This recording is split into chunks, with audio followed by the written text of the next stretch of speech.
Kano ke katundu kaffe ak'obadde okimanyi mu malindirire.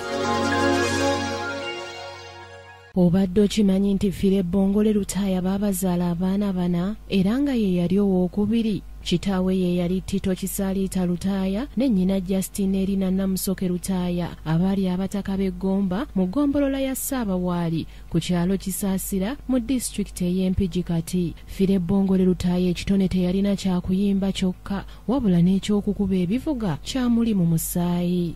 Yasinganga kuyimbira mu Crane Band gye yava n'agenda e Zaire kati yafuuka Democratic Republic of Congo gye yeegattira ku bayimbi baayo abaamuwa obukugu obw'enjawulo. Lutaaya yazaala abaana 3 bokka, ye yabeekuliza era tebaalaba nnyo ku mukwano gwa nnyaabwe eyamanyibwako erya Aneti ng'ebiseera ebisinga baabeeranga ne jjajjaabwe wano mu kibuga Kampala ku Namirembe Road. Fille Bongole Lutaaya we yalwalira Mukenenya yali yaakajja era ng'aluma bubi nnyo anti tewaali ddagala.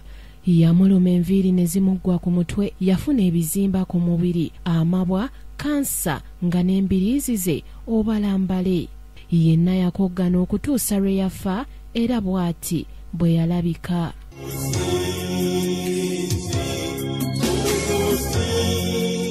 Samari Kisaache, KTV, amalindirire.